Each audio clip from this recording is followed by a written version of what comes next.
تخيل إنك ماشي في وسط غابة ضلمة في جزيرة منعزلة، وفجأة تلاقي عيون خشبية بتبص عليك من فوق صخرة عالية. تماثيل شبه البشر بالظبط واقفة في بلكونات منحوتة في قلب الجبل، وكأنها جيش من الأشباح بيحرس مملكة الصمت. انت دلوقتي هنا في جزيرة سواليسي الإندونيسية. الميت مش بيرحل، الميت بيفضل ضيف مقيم في صالة البيت لسنين طويلة، والناس بتتعامل مع الموضوع بكل هدوء وبرود أعصاب. لو قلبك ضعيف الفيديو ده مش ليك، لأن اللي هحكيهولك النهاردة هيخليك تعيد تفكير في كل اللي تعرفه عن الموت والحياة. وقبل ما نبدأ خلونا نصلي على سيدنا محمد. اللهم صل وسلم وبارك على سيدنا محمد. ويلا بينا نبدأ.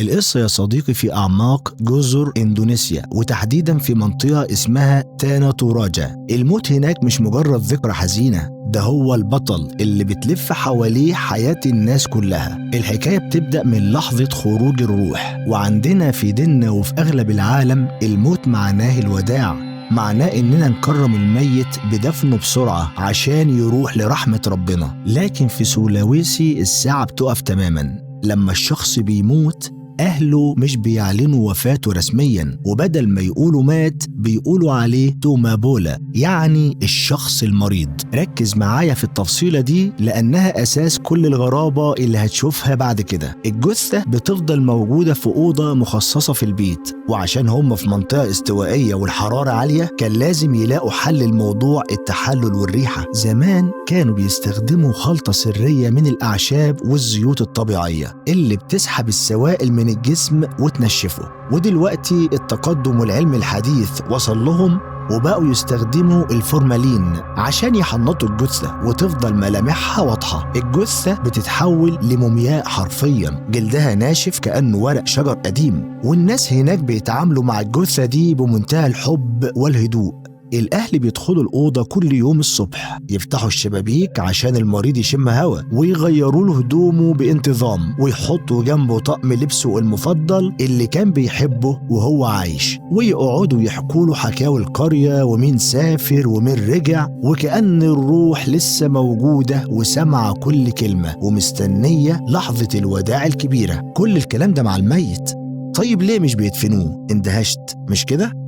استنى بس، ده اللي جاي هو اللي هيخليك تندهش بجد.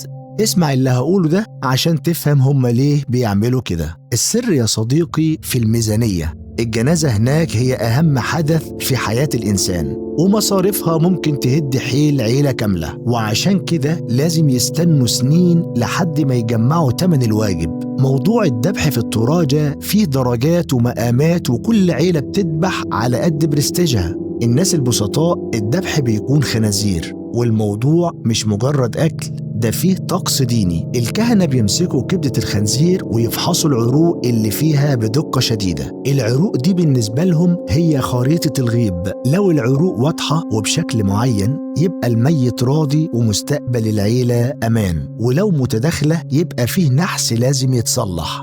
وفي الجاموس الأسود، ده العملة الصعبة للطبقة المتوسطة، وسعره بيوصل لآلاف الدولارات، وده الحد الأدنى عشان الروح تعرف تروح للعالم التاني. وفي الجاموس المنقط الكنز، ده بقى للأكابر والنبلاء. جاموس ألبينو نادر، شعره أبيض ومنقط وعينيه ملونة، ده ذهب بيمشي على الأرض، سعره بيبدأ من 20,000 دولار وممكن يكسر حاجز 100,000 دولار في الحالات الأسطورية طبعا. عند شعب التوراجة الجاموس هو العملة وهو الوجاهة، وهو الباسبور اللي الميت بيحتاجه عشان يوصل للسماء. وعشان كده الميت بيفضل مركون في البيت لسنين، مش أيام ولا شهور. والسبب إن العيلة لازم تجمع ثروة عشان تقدر تشتري العدد المطلوب من الجواميس دي. الجنازة عندهم هي المقياس الاجتماعي الوحيد. لو أنت غني ومن عيلة كبيرة لازم تذبح على الأقل 24 جاموسة،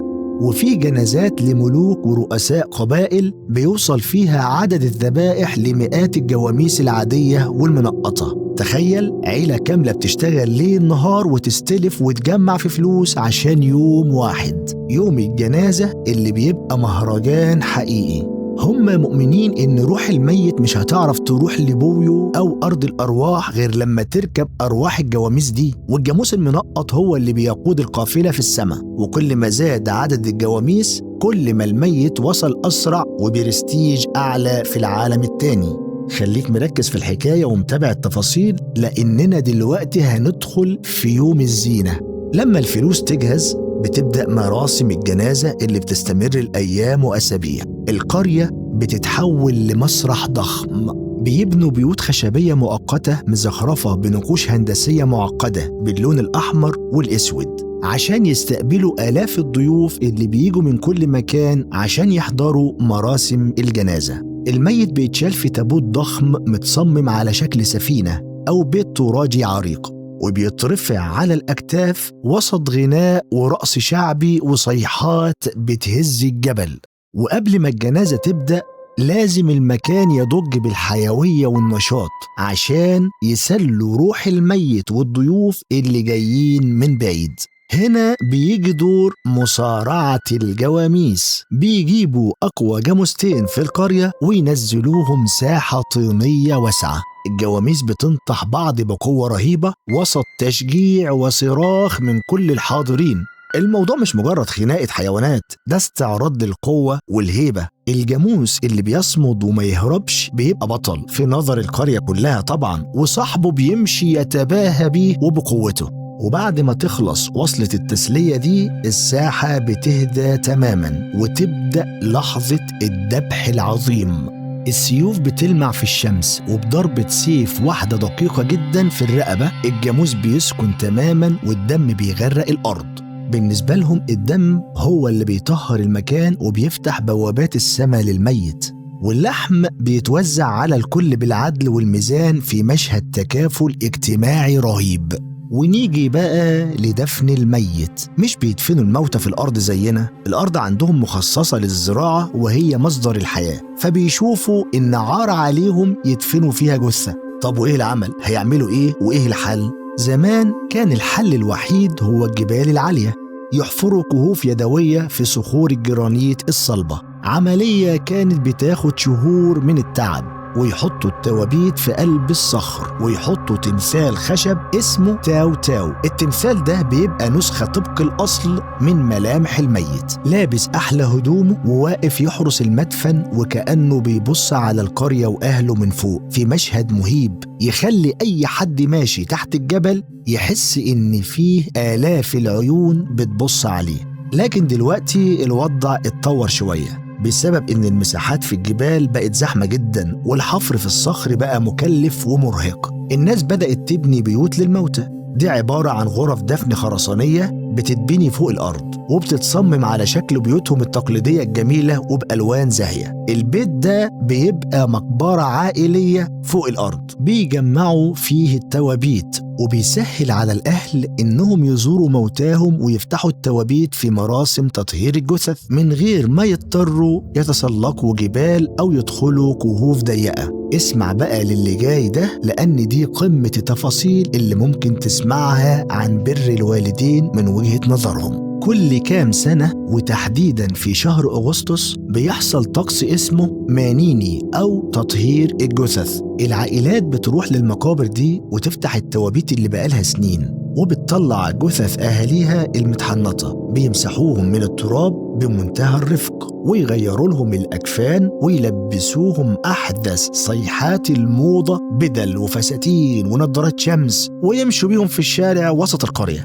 المشهد بيبقى مزيج بين الذهول والرهبة، عيلة كاملة ماشية وماسكة جثة جدهم اللي ميت من 20 سنة، بيتصوروا معاه سيلفي وهم بيضحكوا وبيعرفوه على الأحفاد اللي اتولدوا وهو مش موجود، وبيحكوا له عن الدنيا اتغيرت ازاي.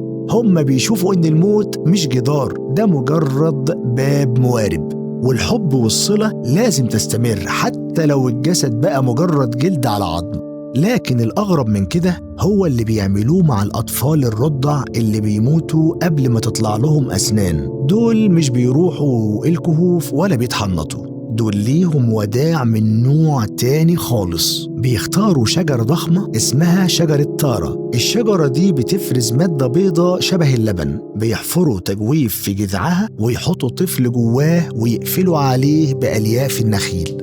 ليه؟ عشان هم مؤمنين إن الشجرة دي هتبقى الأم البديلة، والمادة اللي بتفرزها هي الرضاعة اللي هتغذي الطفل لحد ما روحه توصل للسماء مع حركة الأغصان.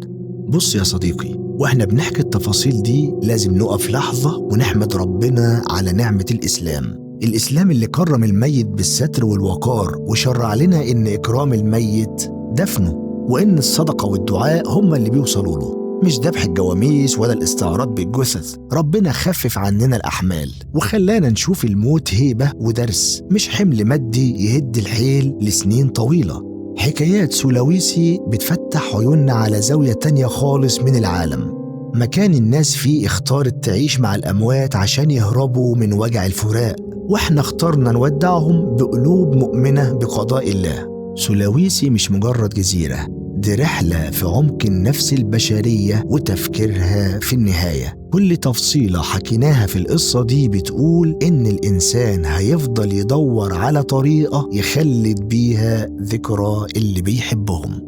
وبكده نكون وصلنا لنهاية رحلتنا من زاوية مختلفة مع عصام الجندي. وفي الختام نصلي على سيدنا محمد. اللهم صل وسلم وبارك على سيدنا محمد. وما تنساش تشترك في القناة وتفعل الجرس عشان يوصلك كل جديد، وقول لي رأيك في كومنت. لو كنت مكانهم هل هتقدر تعيش مع حد ميت في نفس البيت لسنين؟ ونقول كل حكاية وراها زاوية، وكل زاوية وراها حكاية. وبس كده يا صديقي، سلام.